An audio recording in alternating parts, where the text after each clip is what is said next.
Tunapoanza wiki ya huduma kwa wateja, lakini tumeanza kwa kufungua duka letu ambalo ni la 458 Tanzania nzima, na sisi tukiwa katika safari yetu ya miaka 25 ambayo tunasema ni miaka 25 ya kuwahudumia wateja wetu kwa kifahari kabisa. Sisi tukiendelea kuwa mtandao namba 1 Tanzania, tumesema, tumeweka na tumedhamiria kwamba mteja atakuwa kwanza, na sisi wateja ni watu wote ambao wanapata huduma katika mtandao wetu. Leo hii duka ni la kipekee kabisa. Ukija hapa, imeweza kuweka deski maalum la kuwahudumia wateja ambao wenye shida tofauti tofauti. Kwa mfano, mteja yule ambaye anatumia magurudumu ambao ni wheelchair anaweza akaingia kiurahisi, lakini akifika ndani kuna deski maalum ambalo anaweza kuingia na kuweza kuongea na mhudumu kwa faragha na kuhakikisha tunaweza kumtatulia. Lakini zaidi ya hapo, maduka yetu yote tumekuwa tumeongeza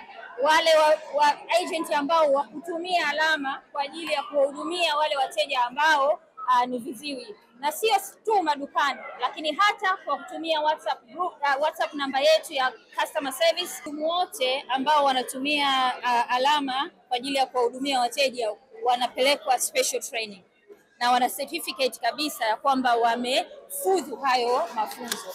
Kwa hiyo sio kwamba tu tunamchukua mtu yoyote, hapana, tunahakikisha wanajua na wamefuzu kwa ajili ya kuwahudumia na kuongea nao. Toka tumelaunch kituo hiki mpaka sasa maduka zaidi ya 100 yamechukuliwa, na pia tunaamini kabisa kila siku tunakuja kufanya reservation ya maduka mapya, na hivyo tunaamini kabisa mpaka itakapofika mwakani maduka yote katika kituo hiki yatakuwa yameisha. Eneo mengi kwa kweli, yani tumekuwa tukipata shida namna ya kuweza kuhudumiwa, lakini hao naona wamejipanga vizuri kwa ajili ya watu aina zote. Nimeona hata jamaa wa lugha za alama yupo, kwa hiyo hata wale wenzetu wasiosikia wanapata huduma. Na sisi kama hivyo tumetengenezewa, yani kwanza unaingia ndani ya ukumbi huu bila shida yoyote kwa kutumia kitimwendo.